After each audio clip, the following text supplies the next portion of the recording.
अब पाकिस्तान के जो सियासी हालात उसके मुताबिक जो नज़र आ रहा है वो दिखाई नहीं देता कि खान साहब को इतनी जल्दी ये छोड़ने वाले हैं, क्योंकि आप देख सकते हैं कि केसेस तो ऑलमोस्ट सारे ख़त्म हो चुके हैं। और अभी तो इंडियन एक्टर ने भी बता दिया है कि खान साहब जो है वो अपना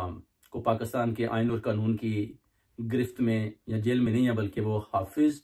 और काजी के आइन के मुताबिक जेल के अंदर है। यानी अभी बाहर की दुनिया भी ये बातें कर रही है, बोल रही है, मगर जनरल आसम मनीर साहब फरमाते हैं, वो कहते हैं जी कि मैंने खान साहब को अंदर रखा हुआ है, अगर खान साहब बाहर होंगे तो खान साहब की जान को सख्त खतरा है, तो मैंने उनको हिफाजत के लिए अंदर रखा हुआ है कि ताकि खान साहब को किसी किस्म का नुकसान ना हो। वो कहता है मेरी फर्स्ट प्रायोरिटी ये है कि खान साहब को मैक्सिमम सिक्योरिटी देना। और अडयाला जेल के अंदर वो कहते हैं कि मैंने काफ़ी कर्नल्स की ड्यूटी लगाई हुई है जो उनका ज़बरदस्त किस्म का ध्यान भी रखते हैं, उनके ऊपर आंख रखते हैं, वो क्या कर रहे हैं, क्या पी रहे हैं, क्या खा रहे हैं, कैसे सो रहे हैं, किसी किस्म का वो कहते हैं उनका खाना भी चेक किया जाता है। हर चीज़ वो कहता है कि अंडर कमांड वो कहता है मेरे चल रही है, क्योंकि अगर खान साहब को जान को खतरा है तो वो कहता है कि मेरी एज ए सुपा सलार ड्यूटी बनती है कि खान साहब को जो साबका प्राइम मिनिस्टर हैं उनको ज़बरदस्त किस्म का तहफ़्फ़ुज़ फराहम करना।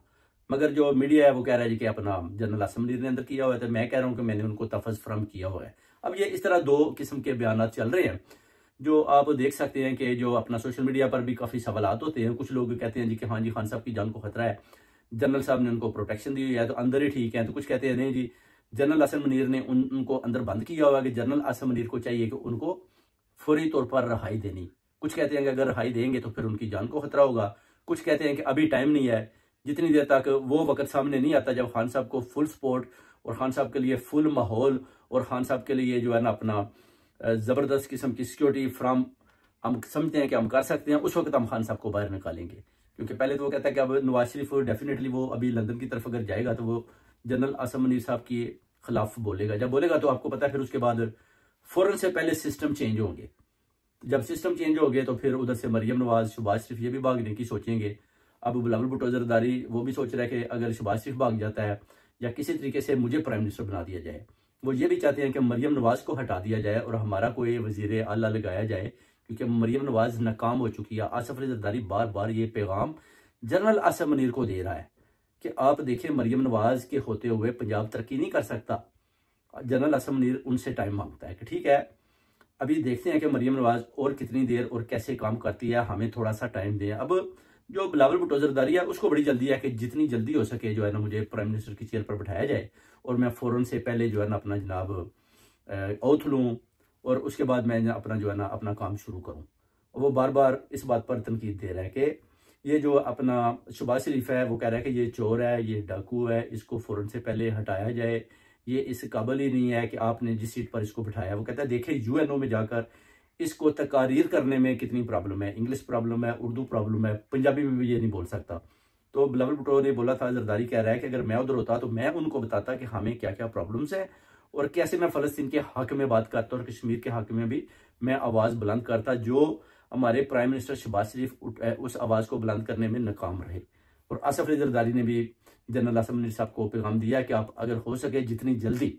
तो इस अपना बूट पालशी को फ़र्क करें शहबाज शरीफ को, ताकि मैं बिलावल भुट्टो जरदारी को अगर आगे लेके आऊँ। क्योंकि हमने जो भी आपने शर्तें रखी थी आप देख सकते हैं कि हम उन शर्तों पर पूरा उतरे हैं और उनको बिल्कुल उसी तरह निभाया है जैसे आप चाहते थे। अब पंजाब जो है वो कह रहा है को डूब रहा है मरियम नवाज की वजह से। सिंध वो कहते हैं आप देख लें हमने ज़बरदस्त किस्म के काम कर रहे हैं, आपको किसी किस्म की भी शिकायत मसूल नहीं हो रही। ये आसफ अली जरदारी पैगाम देता है। उधर खान साहब अंदर से बैठकर अब जो प्रोटेस्टों का सिलसिला जारी है, अंदर से मुकाबला कर रहे हैं, तो वो भी बता रहे हैं कि देखिए खान साहब जब कॉल की आवाज़ देते हैं तो लोग बाहर आ जाते हैं। अब आप देखें अटक वाले पुल पर कितनी लड़ाई और झगड़े हो रहे थे, मगर ये भी आप साथ देख सकते हैं कि वो जो रावलपिंडी में जो प्रोटेस्ट होता है उसमें ज़्यादा तादाद आप देखिए खैबर पख्तूनख्वा के लोगों की थी। हालांकि पंजाब वालों को भी चाहिए था उधर जाना, पंजाब की तादाद जाती है मगर उतनी ज़्यादा नहीं जाती जितनी हम उम्मीद करते थे। और अभी जो है ना वो जितना भी ये जलसा होता है उसके बाद आप देखें जब लोग घरों को जाते हैं तो ज़्यादा लोगों की तादाद जो है ना वो खैबर पख्तूनख्वा की तरफ जाती है और बहुत कम लोगों की तादाद पंजाब की तरफ आती है। और ये चीज़ें भी देखने वाली हैं और ये भी खान साहब को मैसेजेस पहुंचा दिए गए हैं कि जनाब आपके खैबर पख्तूनख्वा के जवान भरपूर तरीके से आते हैं, भरपूर तरीके से आपके लिए पूरा उन्होंने स्टैंड लिया हुआ है।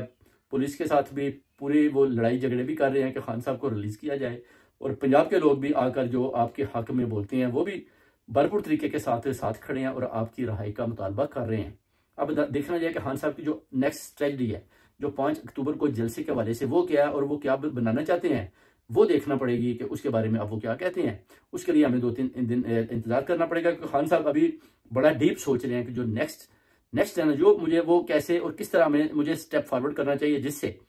इन सब को भी पता चले कि खान और ज्यादा मजबूती के साथ आ रहा है, लोग और ज्यादा तादाद में खान के साथ खड़े हो रहे हैं और खान को रिलीज करना इनकी मजबूरी बन जाए। उधर आप देखें दुनिया में जो हालात हैं, फलस्तीन, इसराइल, ईरान, पाकिस्तान, अफगानिस्तान और उधर कश्मीर के कितने खराब होते जा रहे हैं। और इस सूरत हाल को देखते हुए भी बांग्लादेश में भी देखिए उधर मार्शल आया, और ये हालात जितने भी गंभीर होंगे उतने ज्यादा आप देखेंगे कि लोगों की नजरें और झुकाव वो इमरान खान की तरफ होगा, क्योंकि उनको पता है कि ये उम्मे मुसलमान का एक वाहिद लीडर है जिसको बेगुनाह के कैद में बंद किया हुआ है, और अगर ये बाहर निकला तो ये इन मामलात पर बात कर सकता है और इन मामलात को अच्छे तरीके के साथ सुलझा सकता है। ना कि ये जो लोग अपना नवाज शरीफ, शहबाज शरीफ और मरियम, जो जिनके पास एजुकेशन की भी कमी है, को किसी के साथ बात भी नहीं कर सकते, ये इन मामलात को अपना दुनियाई लेवल पर